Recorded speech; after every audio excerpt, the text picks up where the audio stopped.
What's going on, guys? Today we're going over 5 things I wish I knew before I started jump rope.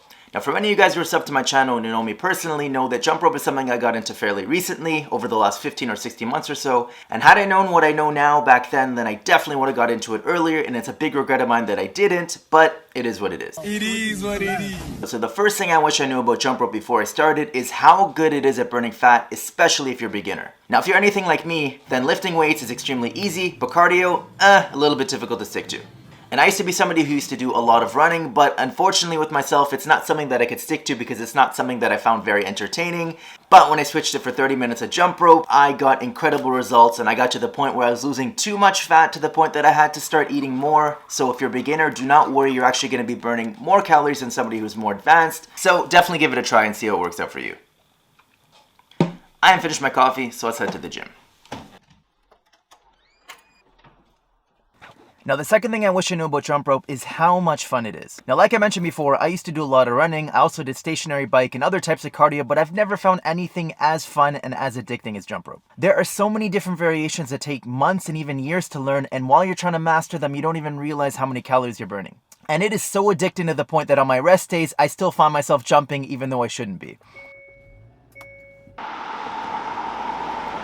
The third thing I wish you knew about jump rope is that not all ropes are the same and that different types of ropes are used for different types of jumping. In general, heavier ropes are better for beginners and lighter speed ropes are better as you get more advanced, as these are really good for tricks. And the other thing I learned is that just because the rope is more expensive doesn't necessarily mean that it's better. I've tried many different ropes that were expensive and they turned out to be really terrible. And I've tried many ropes that were extremely cheap and they turned out to be really good. So just because the rope is more expensive doesn't necessarily mean that it's better. What are you doing today, boss? We're doing push day today. What about legs? Works out legs, man. I'm just kidding, don't skip leg day. Now, the fourth thing I wish you know about jump rope is that it's one of the best ways to warm up before a training session, and there is definitely wisdom as to why boxers, martial artists, and other athletes use jump rope in order to warm up as well as for conditioning. Now, I'm somebody who suffered from rotator cuff issues in the past, and it's affected my lifting, and I've had to do exercises like this in order to warm up. But since I swapped it for just a few minutes of jump rope before my training sessions, I don't have to do these exercises anymore, and I've been able to train very, very comfortably. Now, of course, I'm not a doctor or a physician, so if you guys are suffering from specific issues, it's definitely better to talk to somebody specialized in this area. I'm just telling you guys what worked for me.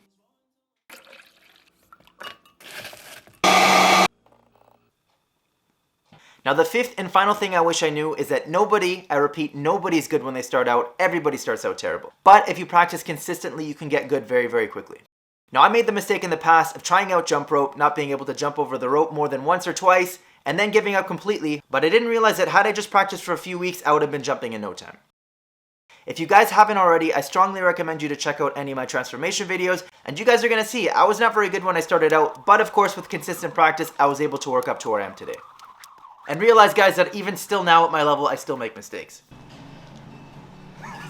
So if you guys are just starting out and finding it a struggle, just give it a few weeks to a month, and I guarantee you guys will be jumping in no time. So that's all for today's video. Please don't forget to like, share, and subscribe, and I'll see you guys in the next one.